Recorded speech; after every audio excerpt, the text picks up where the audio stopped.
1776년 봄의 끝자락 창덕궁을 스치는 바람이 유난히 싸늘했습니다. 조선의 새 임금 정조는 즉위한 지 겨우 20날 남짓이었는데, 하지만 그 젊은 왕의 눈빛에는 이미 오랜 세월의 한과 분노가 서려 있었습니다. 그의 첫 번째 명령은 의외였는데, 숙의 문씨를 궁에서 내쫓으라, 그리고 그 일가의 죄를 조사하라고 한 것입니다. 왕위에 오른 지 한 달도 되지 않아 그는 곧장 할아버지 영조의 후궁 한 사람을 겨냥했습니다. 사람들은 숨을 죽였습니다. 한때 왕의 총애를 한 몸에 받으며 궁궐을 주무르던 여인 숙의 문씨가 이제 한순간에 죄인으로 전락한 것입니다. 도대체 무엇이 젊은 왕의 분노를 이렇게 자극했을까요? 그녀가 저지른 죄가 단순한 시기심이었을까요? 아니면 왕실을 뒤흔든 중죄였을까요? 그 대답은 25년 전인 1751년 겨울, 눈 덮인 창경궁으로 거슬러 올라갑니다.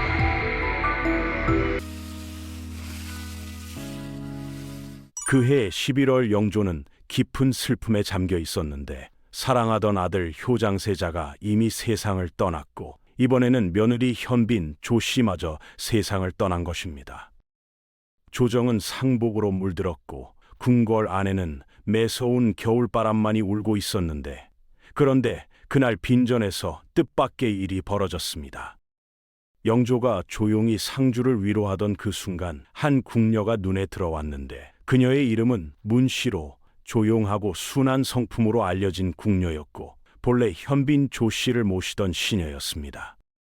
저 아이는 누구냐? 영조의 한마디가 역사의 흐름을 바꾸었습니다. 며느리의 장례도 끝나지 않았지만 영조는 문씨를 자신의 곁으로 불러들였고, 왕이 며느리의 시녀와 관계를 맺었다는 소문은 삽시간에 퍼졌습니다. 궁은 충격에 휩싸였습니다. 왕의 도덕의 붕괴였습니다. 사도세자는 당시 18세로 형의 죽음으로 새 세자가 되었지만, 아버지의 그 모습을 지켜보며 복잡한 감정에 사로잡혔습니다. 그의 마음에는 존경 대신 실망이 자리 잡았고, 아버지께서 어찌 저리 하실 수 있단 말인가 라며 괴로워했는데, 이때부터 부자 사이에 금이 가기 시작했고, 문씨의 존재는 단순한 새 후궁이 아니라 사도세자의 분노와 불신을 상징하는 이름이 되었습니다.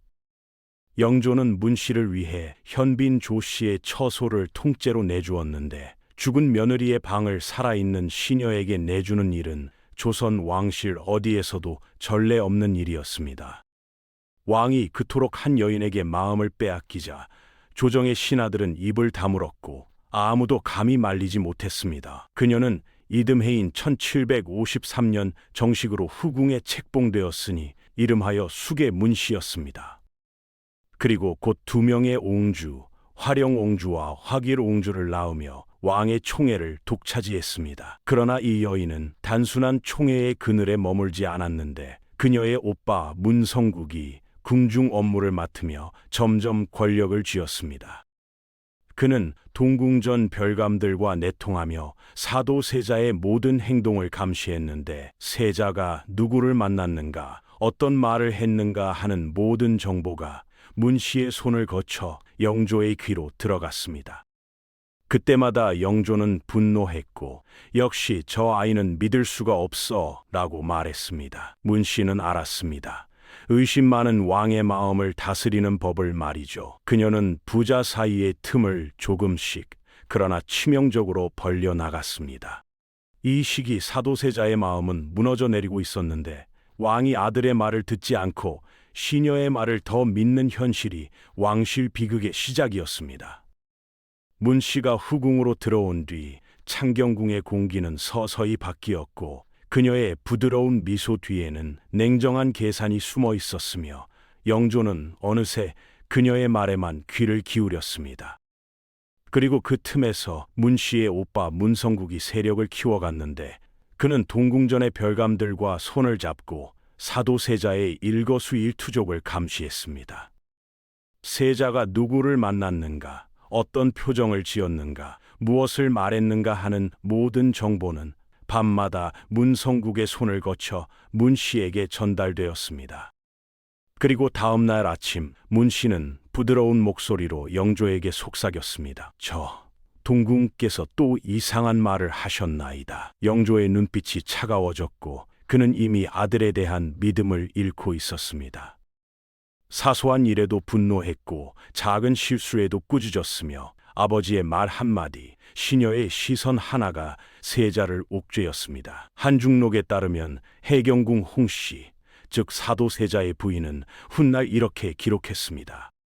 문씨 남매는 요녀와 간적이었노라. 아버지와 아들을 이간질하며 궁궐을 어지럽혔다. 그녀의 기록은 단순한 원망이 아니라 왕실의 중심에서 직접 목격한 고백이었습니다.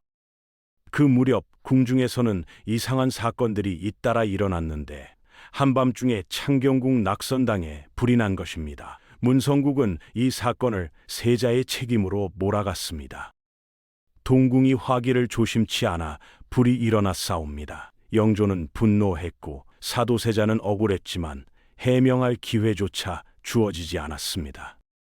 그날 이후 세자는 극심한 우울에 빠졌고 낙선당 우물 앞에서 생을 마감하려 했으나 미처 이루지 못했으며 그의 마음은 이미 깊은 어둠 속으로 가라앉고 있었습니다. 문 씨의 욕망은 거기서 멈추지 않았는데 그녀는 자신이 낳은 두 웅주로는 만족하지 못했고 아들을 낳지 못하면 진정한 권력을 가질 수 없다고 스스로 말하곤 했습니다. 야사에 따르면 문 씨는 결국 궁 밖에서 사내 아이를 데려와 왕자라 속이려 했다고 하는데 그러나 그 꾀는 이종성 영의정에게 발각되어 좌절되었습니다.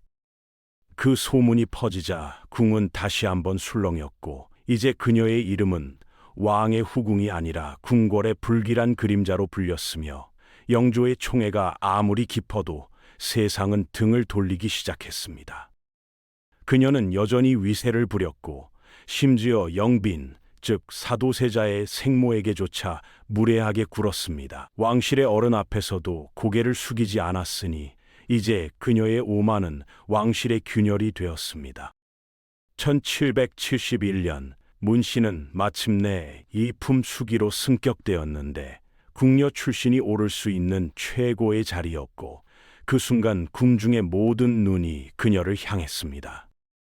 이제 저 여인이 조선을 흔들고 있도다. 그 말은 과장이 아니었습니다. 하지만 그 영광은 오래 가지 않았으니 부자 간의 불신이 극에 달한 끝에 세자는 점점 이상한 행동을 보이기 시작했습니다. 불면, 분노, 망상 모든 것이 무너져 내리고 있었고 왕은 의심했으며 궁은 두려워했습니다. 그리고 1762년 여름 마침내 피로 물든 날이 찾아왔습니다. 그날 영조는 명령을 내렸습니다. 동궁을 뒤주에 가두어라. 왕이 아들을 죽이는 순간이었습니다. 뒤주 속에서 들려오던 시름, 여름의 더위 속에 8일간 이어진 고통, 그리고 마지막 한숨이 있었습니다. 사도세자는 그렇게 죽음을 맞았고 그 모든 것을 어린 세손 이산, 즉 정조가 지켜보고 있었습니다. 그의 눈에 문 씨는 단 하나의 상징이었으니 아버지의 죽음을 만든 여인이자 할아버지의 곁에서 웃고 있는 잔혹한 그림자였습니다. 시간이 흘러 영조는 노쇠했고 문 씨는 여전히 그의 곁에 있었습니다. 사도세자는 죽었고 그 빈자리를 그녀가 채웠으며 그녀는 이제 아무도 두려워하지 않았습니다. 하지만 그녀는 몰랐습니다. 뒤주 속에서 울던 소년이 자라 왕이 될 날이 오고 있다는 것을 말입니다. 1776년 3월 10일 영조가 세상을 떠났고 24세의 정조가 왕좌에 올랐습니다. 그날 밤 새 왕의 눈빛은 차가웠고 그의 첫 번째 명령이 내려졌습니다. 숙의 문 씨를 추방하라. 20여 년 전 아버지를 잃던 그날의 기억이 되살아났고 눈물 대신 분노로, 슬픔 대신 정의로 정조의 복수가 그렇게 시작되었습니다. 1776년 봄, 하늘이 맑게 갠 날이었지만 창덕궁의 공기는 유난히 무거웠습니다. 왕좌에 막 오른 정조는 이제 더 이상 소년이 아니었고 그의 눈빛은 고요했지만 그 속에는 분노와 결심이 번쩍였습니다. 숙의 문 씨를 궁 밖으로 내쫓으라. 그는 한치의 망설임도 없었고 왕위에 오른 지 불과 20날 만에 정조는 그토록 서둘러 그녀를 향한 칼을 뽑았습니다. 궁중은 숨을 죽였습니다. 한때 왕의 총애를 받으며 절정의 권세를 누리던 여인이 이제는 폐출의 이름으로 불리게 되었고, 그녀의 궁호는 수계문씨였으나 정조의 명령이 떨어진 순간부터 그 이름 앞에 품계는 사라졌습니다. 정조는 냉정했습니다. 그녀의 집안을 철저히 무너뜨렸는데 문성국은 노비로 삼고 그 어미는 제주도로 귀양 보내라고 명했습니다. 한때 궁의 중심이었던 일가가 순식간에 죄인의 가문으로 추락했고, 궁녀들은 몰래 서로를 바라보며 저 여인이 드디어 끝나는구나 라고 속삭였지만 그들 중 누구도 크게 웃지 않았습니다. 그녀가 남긴 상처와 공포는 여전히 궁 안에 남아 있었기 때문입니다. 정조는 멈추지 않았는데 3월 32일 문씨의 지위를 삭탈하고 사저로 내쫓은 뒤 2달 후인 5월 13일 그는 장문의 교지를 내렸습니다. 그 교지는 왕의 분노가 아니라 한 아들의 통곡이었고, 문씨는 아버지를 모함하고 궁중을 혼란에 빠뜨리며 왕실의 도리를 무너뜨렸다고 적혀 있었습니다. 그는 아버지의 억울함을 세상에 알리려 했고, 교지의 끝에는 그 죄는 하늘이 용서치 못할 것이며 나 또한 그 원한을 잊지 않으리라는 문장이 있었습니다. 이때 조정의 대신들은 일제히 상소를 올렸습니다. 그 여인의 죄는 중대하옵니다. 사형을 명하소서. 하지만 정조는 잠시 멈칫했는데 그의 분노는 컸지만 혈육의 연을 완전히 끊어내는 일은 쉽지 않았습니다. 문씨의 2딸 중 차녀 화길옹주는 이미 1773년 정조 즉위 3년 전에 19세의 나이로 병으로 세상을 떠났고, 장녀 화령옹주만이 살아 있었는데 그녀는 영조의 피를 이어받은 조카였습니다. 정조는 화령옹주를 보호했습니다. 그 아이는 아직 아무 죄가 없다. 모든 악은 그 어미에게 있을 뿐이다. 그의 눈빛은 단단했지만 그 속엔 슬픔이 있었고, 그는 복수를 원했으나 정의로 포장해야 했으니 그것이 왕의 숙명이었습니다. 그 후 며칠간 문씨는 사저에 머물며 불안에 떨었고, 그녀는 알았습니다. 이제 자신을 지켜줄 사람은 아무도 없다는 것을 말입니다. 영조는 죽었고 궁의 문은 닫혔으며 문씨는 한때 자신이 걷던 회랑을 바라보았는데 그곳은 그녀의 승리의 길이었고 지금은 처형을 기다리는 죄인의 길이 되었습니다.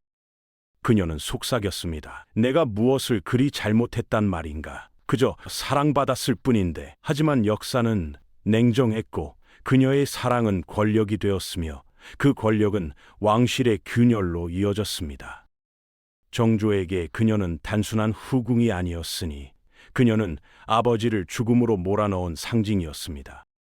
그해 8월 10일 정조는 마침내 명을 내렸습니다. 문씨에게 사약을 내리라. 조정의 모든 대신이 찬성했고 그 명령이 내려진 날 하늘은 맑았으나 바람은 차가웠습니다.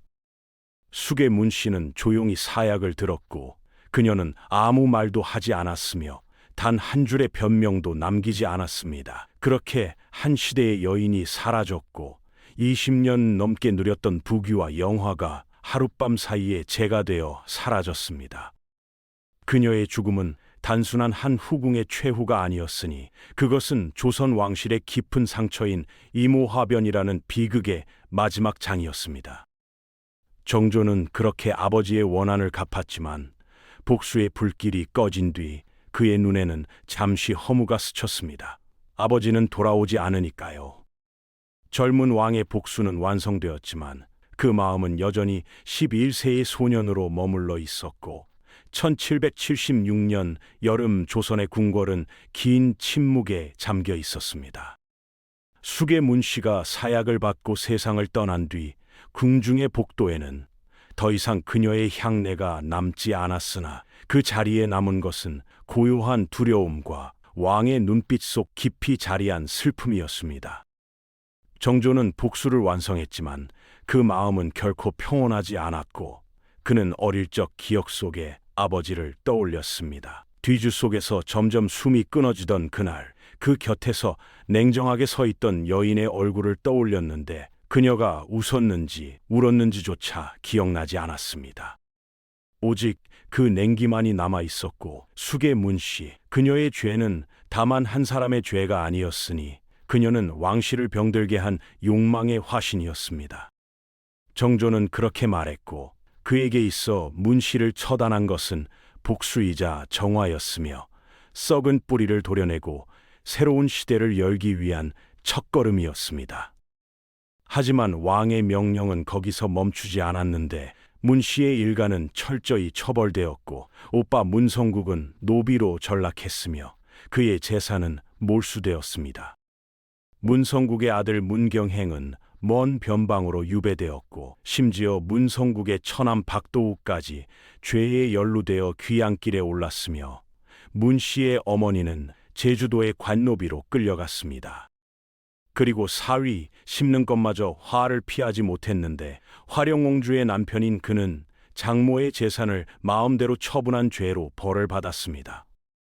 그렇게 한때 화려했던 문씨 가문은 풍비박산, 바람과 우박에 흩어지듯 사라졌습니다. 그러나 정조는 냉혹한 심판 속에서도 한 줄기의 자비를 남겼는데 화령옹주는 내 조카다. 그 아이만큼은 지켜야 한다고 말했습니다. 신하들은 끊임없이 상소를 올렸습니다. 저 옹주 또한 영모의 피를 이어싸옵니다. 지위를 삭탈하소서. 하지만 정조는 고개를 저었고 아이는 죄가 없다. 그의 어머니가 죄를 지었을 뿐이다. 라고 말했습니다.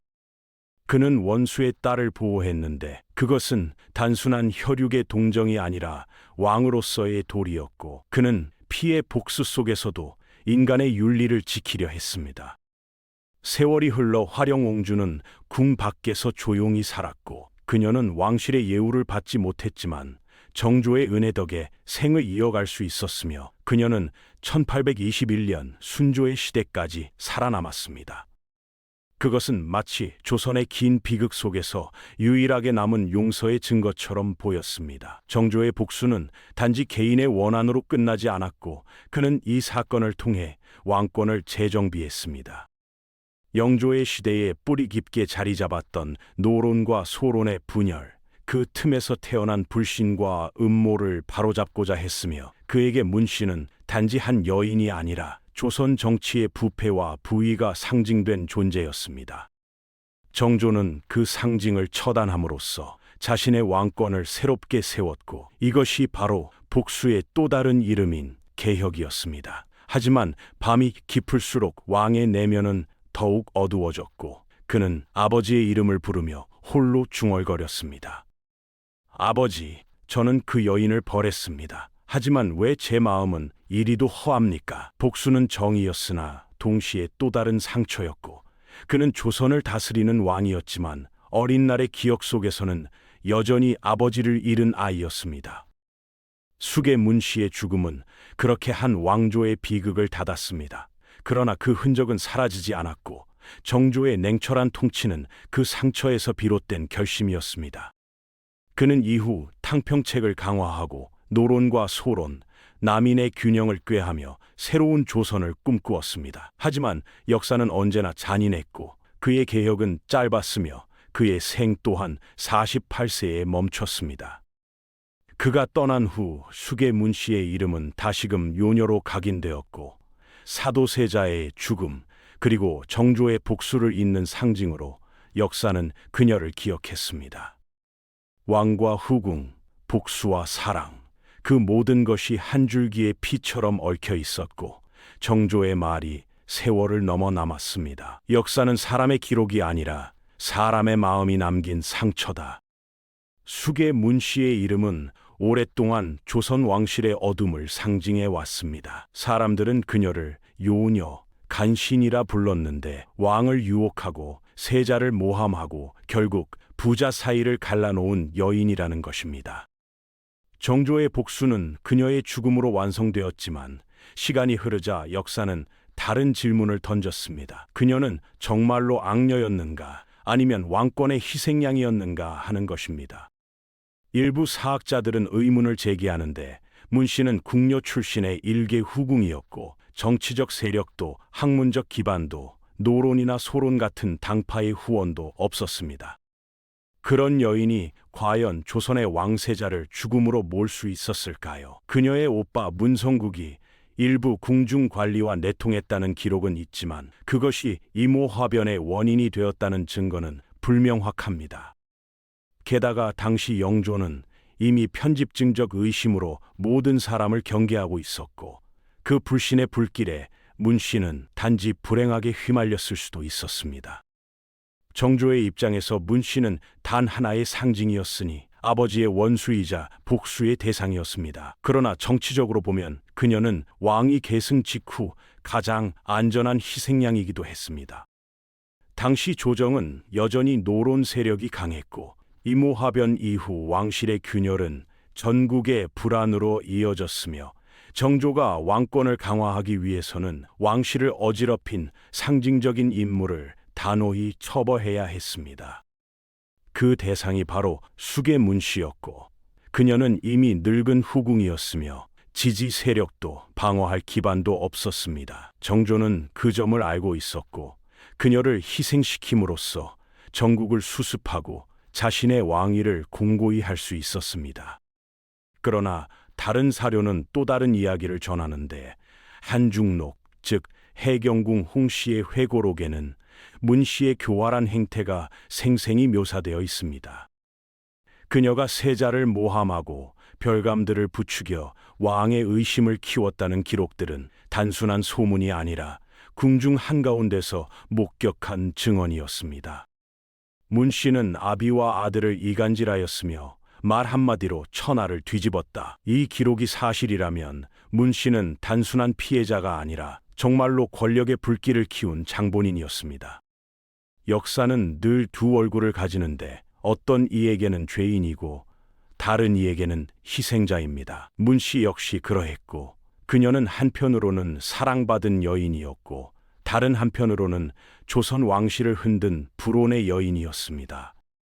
사랑은 그녀를 궁으로 데려왔지만 그 사랑은 곧 독이 되어 돌아왔고 영조의 총애가 그녀의 날개였으나 그 총애가 사라진 순간 그녀는 추락했습니다. 정조는 그녀를 죽였지만 그의 마음속 깊은 곳에서는 끝내 한 가지 질문이 남았는데 그녀가 정말로 아버지를 죽음으로 몰았던가 아니면 그 시대의 운명이 그렇게 만든 것인가 라는 것입니다. 그는 답을 얻지 못한 채 생을 마쳤고 역사는 그 질문을 지금까지 이어오고 있습니다. 후대의 학자들은 말하는데 문씨는 악녀이자 희생자였다고 합니다. 그녀의 야망이 불러온 비극은 분명했지만 그 야망의 뿌리는 왕실 내부의 권력 구조가 만들어낸 것이었고 조선 후기 왕권과 당파, 사대와 신분의 얽힘 속에서 한 여인의 욕망은 쉽게 악이 되었습니다. 그녀는 죄를 지었을 수도 있지만 그 죄의 절반은 시대가 만들었고 수계 문씨의 이름은 그렇게 남았습니다. 조선의 가장 어두운 여인이면서 동시에 조선이 만들어낸 불행한 여인이었던 것입니다. 그녀의 죽음은 한 왕의 복수였고 그 복수는 한 시대의 종말이었으며 역사는 냉정하지만 그 속에 깃든 인간의 슬픔은 언제나 따뜻합니다. 사람은 죄를 짓지만 역사는 그 죄의 이유를 묻습니다. 수계 문씨, 그녀는 끝내 악녀로 기록되었지만 그 뒤에는 조선이라는 거대한 운명의 그림자가 있었습니다. 1776년 여름 수계 문씨가 사약을 받고 세상을 떠났는데 그녀의 삶은 왕의 사랑으로 시작해 왕의 분노로 끝났습니다. 그녀가 머물던 창경궁의 처소는 오래전에 철거되었지만 그녀의 이름은 아직도 역사의 깊은 어둠 속에 남아있고 사람들은 그녀를 요녀 간신이라 부릅니다. 그러나 세월이 흐르며 사람들은 묻기 시작했습니다. 그녀가 진정 요녀였는가? 아니면 단지 권력의 바람에 휩쓸린 한 인간이었는가라고 말입니다. 문씨의 생애는 한 개인의 욕망이 어떻게 국가의 비극으로 번질 수 있는지를 보여주는데 그녀는 궁녀에서 후궁으로 그리고 왕실의 권력 중심으로 올라섰습니다. 그 길은 화려했지만 그 끝은 피와 눈물로 물들었고 그녀는 아들을 원했고 사랑을 원했고 영원히 잊히지 않기를 원했습니다. 그러나 조선의 궁궐은 사랑을 허락하지 않았고 욕망을 용서하지 않았습니다. 정조의 복수는 정의로 포장된 인간의 복수였는데 그는 왕으로서 올바른 일을 했지만 아들로서는 여전히 상처받은 아이였습니다. 복수를 마친 날 밤 정조는 조용히 일기를 썼다고 전하는데 나는 아버지를 위해 칼을 들었으나 그 칼끝은 내 마음을 찔렀다고 적었습니다. 그는 복수를 통해 왕권을 세웠지만 그 복수는 그에게 또 다른 고독을 안겨주었고 수계문 씨의 이야기는 단지 한 여인의 파멸로 끝나는 이야기가 아닙니다. 그것은 조선이라는 거대한 구조 속에서 인간의 감정이 얼마나 작고 또 얼마나 잔혹해질 수 있는지를 보여주는 거울이었습니다. 궁궐의 권력은 언제나 사람을 삼켰고 사랑은 음모로, 충성은 의심으로, 그리고 자비는 죄로 바뀌었습니다. 문 씨는 왕의 총애를 믿었지만 그 총애는 칼날이었고 그녀가 붙잡은 사랑은 결국 그녀를 베었습니다. 후대의 사가들은 이렇게 말했습니다. 수계문 씨는 죄를 지었으나 그 죄는 시대가 짓게 했다고 말입니다. 여러분은 수계문 씨를 어떻게 평가하시나요? 조선 왕실을 어지럽힌 요녀였을까요? 아니면 권력의 소용돌이에 휘말린 불행한 여인이었을까요? 댓글로 여러분의 생각을 들려주세요. 만약 여러분이 문 씨의 입장이었다면 어떤 선택을 하셨을까요? 왕의 총애를 받았을 때, 세자와 왕 사이에서 선택해야 했을 때, 그리고 권력의 정점에 올랐을 때 말입니다. 역사 속 인물들의 선택과 그 결과를 보면서 우리는 오늘을 살아가는 지혜를 얻을 수 있습니다. 이 영상이 도움이 되셨다면 좋아요와 구독 부탁드립니다. 구독과 좋아요는 더 많은 역사 이야기를 만드는 큰 힘이 됩니다. 알림 설정까지 해두시면 새로운 역사 이야기를 가장 먼저 만나보실 수 있습니다. 지금까지 수계문 씨의 이야기였습니다. 감사합니다.